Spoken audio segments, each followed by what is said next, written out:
Hello, welcome back to my channel. Today we will dive deep into the profound emotional wreckage of Wednesday, April 15, exploring Electra's devastating ultimatum to Will, the escalating sisterly warfare between Brooke and Katie over the Logan legacy, and the generational trauma that violently erupted between RJ and Will. I find myself staring at the screen tonight, the soft artificial blue glow of the television, casting long solitary shadows across the walls of my living room. It is late, far too late for a rational mind to be turning over the fictional lives of people who do not actually exist. And yet, here I am. Here we are. Let us be honest about what we just watched. There is a haunting, almost oppressive sameness to the architecture of Los Angeles in this universe. The lighting in the Forrester Creations executive office never quite changes. It remains perpetually suspended in an artificial afternoon, a sterile, shadowless brightness that illuminates the beautiful, unaging faces of people who are entirely trapped in their own behavioral loops. I watch them and I feel a strange ache, a profound existential grief.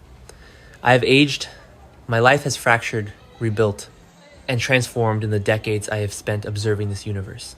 I have loved, I have lost, I have moved cities, and I have buried pieces of my past. Yet, Brooke Logan is still having the exact same argument about the exact same perceived slights. Ridge Forrester is still standing with his hands in his pockets, looking mildly disappointed by the chaos he actively helped engineer. It is a terrifying illusion of time standing still. We are watching a horror story masquerading as a daytime drama, a clinical display of arrested development, where no one ever truly learns, no one ever truly heals, and the ghosts of the past are never ever laid to rest. Today's episode was a masterclass in this specific brand of psychological torture. Let us begin with the sisters. Brooke and Katie, the name Logan. Brooke attempted to pressure Katie into abandoning the name for her new fashion house. On the surface, it is merely a business dispute, a squabble over branding legacy and the utilization of Eric Forster's designs. But beneath the gloss, beneath the perfectly tailored suits, and the sharp rapid-fire dialogue, lies a pathology so deep, it is almost unbearable to witness. Brooke Logan does not just want to protect a brand, she wants desperately and pathologically to control the narrative of her family. She's appalled by Katie's bold, defiant decision to move forward with the fashion line. But why? Because Katie stepping out of the shadows, Katie claiming the name Logan for her own independent triumph, is a direct existential threat to Brooke's lifelong status as the sun around which her sisters must orbit. It dawned on me today, watching Brooke's face contort with righteous indignation, that she genuinely believes she is the moral arbiter of her family. She has convinced herself of this delusion to survive the crushing guilt of her own past transgressions. Katie, however, refused to back down. There was a quiet, unyielding strength in Katie today, a refusal to be minimized that moved me deeply. But it also broke my heart because I know that in this universe, independence is usually punished. The strain on their already fragile relationship is not just about a fashion house. It is the accumulated weight of decades of betrayals, stolen husbands, and the quiet, enduring trauma of being Brooke Logan's younger sister. Katie is fighting for a scrap of autonomy in a world designed to crush her beneath the weight of Brooke's ego. And then we witness how Brooke's pathology bleeds seamlessly into the next generation. RJ Forrester runs to his mother, fresh from a violent physical altercation with Will Spencer, and what does Brooke do? She does not reprimand him. She does not tell him to look inward to examine the ugliness of his own actions. She tells him to follow his heart. Follow his heart. The phrase is lyrical, almost poetic, but in the mouth of a Logan, it is a weapon of mass destruction. Brooke's entire life has been built on the destructive premise of following her heart, regardless of the collateral damage left in her wake. By advising RJ to do the same to aggressively pursue Electra, a woman caught in a deeply messy web with Will Brooke is essentially passing down a generational curse. She is giving her son permission to be selfish, to view love not as a partnership of mutual respect, but as a conquest to be won at any cost. I find myself wondering if anyone else feels this strange, heavy pity for RJ. He is a boy playing at being a man, entirely consumed by an entitlement he did not earn, but inherited through his bloodline. His rivalry with Will Spencer is not merely about Electra. Electra is merely the catalyst, the beautiful, confused prize they have decided to fight over. No, this feud is a manifestation of the ghosts that haunt them both. Will and RJ resorting to a shoving match at work, a physical brawl in the middle of Forrester Creations. It is pathetic, isn't it? Two grown men wrapped in expensive fabrics, reverting to the primal violent impulses of schoolyard bullies. But look closer. Look at the way they shove each other. Look at the deep inherited anger in Will's eyes, the sneering, arrogant provocation on RJ's face. This is Bill Spencer and Ridge Forrester all over again. We are watching the cyclical nature of masculine violence play out in real time. Ridge and Bill spent decades destroying each other, tearing apart families, and fighting over the same women often. Brooke herself. Now their sons are locked in the exact same Sisyphean struggle. They are doomed to repeat the sins of their fathers because they have never been taught how to break the cycle. When Carter Walton had to physically step in to break up the fight, I saw a profound existential weariness in Carter's eyes. Carter is the designated adult in a room full of emotional toddlers. He is the weary moral compass of a company that thrives on instability, constantly forced to clean up the messes left by men who refuse to grow up. And then there is Electra. Oh, Electra. She confronts Will in the showroom, completely unaware of the devastating truth. Will saw her kissing RJ. He saw her. And yet she stands there, cloaked in a bizarre, hypocritical righteousness, and issues him an ultimatum. She demands that he kick Melissa Dillon out of the beach house. The cognitive dissonance of this moment is staggering. I had to pause the television. I had to sit in the heavy silence of my room and process the sheer audacity of human self-deception. Electra kisses another man, actively enjoys his attention, and then marches up to Will to demand absolute loyalty and the eviction of his friend. She tells him she still loves him. She hints at a reconciliation. But it is conditional. It is deeply uncomfortably transactional. Will's silence in that scene, his internal agonizing grief, is perhaps the most tragic element of the entire episode. He knows she kissed RJ. He knows her words of love are tainted by her actions, yet he stands there absorbing her demands, paralyzed by a love that has been entirely corrupted by external forces. He is a victim of manipulation, yes, but he is also a victim of his own inability to communicate his pain. He could have screamed the truth at her. He could have told her what he saw shattered her hypocritical facade and demanded accountability, but he didn't, because in this world, vulnerability is far too dangerous.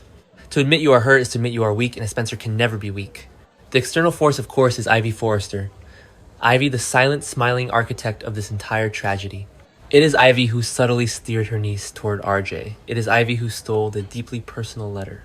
It is Ivy who tossed away the WE necklace. We must ask ourselves, what is the psychological root of Ivy's cruelty? Ivy justifies her actions by claiming it is for Electra's own good. This is the most insidious form of manipulation, the kind that masquerades as maternal care. Ivy is playing God with her niece's life. It is a deeply voyeuristic pathology. Perhaps Ivy, having suffered her own romantic humiliations and rejections in the past, cannot bear to see Electra navigate love organically. She must control the outcome. She must engineer a reality where she is the puppet master, keeping Electra away from the Spencer bloodline because of her own unresolved biases and traumas. The sheer arrogance of Ivy's deception is breathtaking. She has single-handedly destroyed a relationship, fractured friendships, and incited physical violence between two young men, all from the safety of the shadows. She watches the chaos unfold and feels a twisted, sickening sense of accomplishment. It is a deeply disturbing character study of a woman who has completely lost touch with basic human empathy, replacing it with a sterile desire for control. But the house of cards is trembling. Daphne Rose Walton has recognized the scheme. Daphne, bless her exhausted, heavy heart, sees the damage. She understands profound, irreversible harm Ivy is actively causing to these young lives. When Daphne confronted Ivy, warning her that the truth had to come out, I felt a fleeting moment of genuine hope, a rare, almost alien sensation when watching this show. Daphne refused to stay silent. In a universe where everyone lies to protect their own selfish interests, Daphne's determination to expose the manipulation felt like a radical act of rebellion. She is carrying the unbearable burden of the truth, and she is demanding that Ivy face the consequences of her actions. It is a terrifying thing to hold a secret that can destroy lives. Daphne knows that the moment she speaks, in the moment she reveals the stolen letter and the discarded necklace, the entire dynamic of the Forrester and Spencer families will detonate. But she also knows that the current reality is built on a rotting foundation of lies. The truth is a scalpel. It cuts deep. It causes immense pain, but it is the only way to excise the infection. And caught in the brutal crossfire of all this manipulation and generational anger is Melissa Dillon. Dillon's presence has complicated everything, not through malice, but through simple proximity. She has grown close to Will, offering him a quiet, uncomplicated refuge from the storm of Electra's absence. But now she is completely overwhelmed. Electra's demand that Dillon move out, that she respect her, and leave the beach house places Dillon in an impossible, agonizing position. She is carrying her own explosive secret about Ivy's plotting. She knows the truth about the breakup, and her guilt is slowly, methodically consuming her from the inside out. Dillon is preparing to make a heartbreaking decision. Will she pack her bags, walk away from the man she has grown to care for, and carry the secret to her grave to protect herself? Or will she break Will's heart by confessing her complicity in hiding Ivy's manipulation, knowing it will likely destroy whatever fragile bond they have built? It is a lose-lose scenario. Dylan is a collateral casualty in a war she never asked to fight. Her sorrow is palpable, a quiet, desperate grief that contrasts so sharply with the loud, entitled anger of the Forresters. She is a normal person trapped in a house of mirrors, unable to find the exit. I sit here swirling the last drop of wine in my glass, and I marvel at the emotional manipulation of it all. I know I am being played. I know a team of writers constructed this exact sequence of events, this exact alignment of tragedies, simply to fill 18 minutes of airtime to keep me hooked until the next commercial break. And yet I care. I care deeply. I care because beneath the absurdity of the stolen necklaces, the fashion house feuds, and the endless corporate espionage, there is a dark, distorted reflection of our own human frailties. We all know what it feels like to be profoundly misunderstood. We all know the sharp sting of a hypocritical ultimatum from someone we love. We have all, at some point, tried to control a narrative to protect our own fragile egos, just as Brooke and Ivy do. The tragedy of The Bold and the Beautiful is not that bad things happen to these characters. The tragedy is that they are fundamentally, irreversibly incapable of growth. They will survive this week's explosive revelations. And the tears will dry, the apologies will be made, and next year they will find themselves standing on the exact same cliff edge, crying the exact same tears, fighting over the exact same perceived slights. It is an existential loop, a beautifully dressed, softly lit purgatory. RJ will continue to believe he is the righteous hero of a story where he is actually the entitled villain. Will continue to swallow his pain until it hardens into an ugly, unyielding bitterness, just like his father. Brooke will continue to confuse toxic interference with maternal love, forever destroying the lives of her children under the guise of helping them. And Katie will forever be fighting for a scrap of autonomy in a world designed to keep her small. Perhaps I'm asking too much from a daytime drama. Perhaps I should just accept the beautiful dissonance for what it is, a daily escape, into a world where the stakes are impossibly high and utterly meaningless all at once. I should just watch the pretty people, wear the pretty clothes, and turn off the analytical part of my brain. But when I see Will Spencer's face tight with the agonizing knowledge of a betrayal he cannot voice, I cannot help but feel a profound sense of melancholy. He is a boy standing in the smoking ruins of a love story that was sabotaged before it ever truly had a chance to breathe. He is fighting a phantom enemy swinging blindly at RJ because he does not yet know that the true monster is Ivy Forrester, smiling quietly in the background, entirely pleased with her handiwork. And so we wait.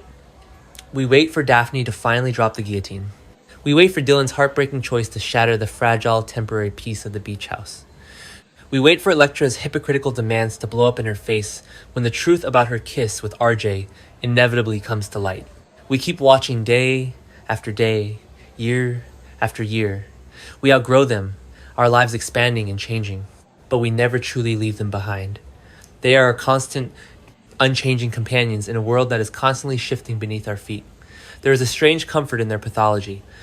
The lighting in the Forrester showroom will remain exactly as it was today. The shadows will fall perfectly across Ridge Forrester's jawline as he delivers another hollow lecture. The tears will well up perfectly in Brooke Logan's eyes as she justifies another terrible decision. It is all so meticulously crafted, a beautiful, sterile diorama of human suffering that we are invited to peer into. As the credits roll and the screen finally fades to black, the silence of my living room feels heavier than it did an hour ago. The cognitive dissonance is complete. I am exhausted by their arrested development, frustrated by their endless cycles of trauma, yet I am already anticipating tomorrow's episode. I suppose that is the true pathology of the viewer. We return to the scene of the crime day after day, hoping against hope that this time, just this, once someone will make the right choice. Someone will break the cycle. Someone will look at the wreckage of their life, the collateral damage of their selfishness, and finally truly understand, but they won't. They never do.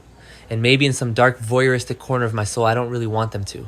I need them to stay exactly as they are, flawed, tragic, deeply broken, and endlessly repeating their mistakes so that I don't have to look too closely at my own. Let us brace ourselves for tomorrow, my friends.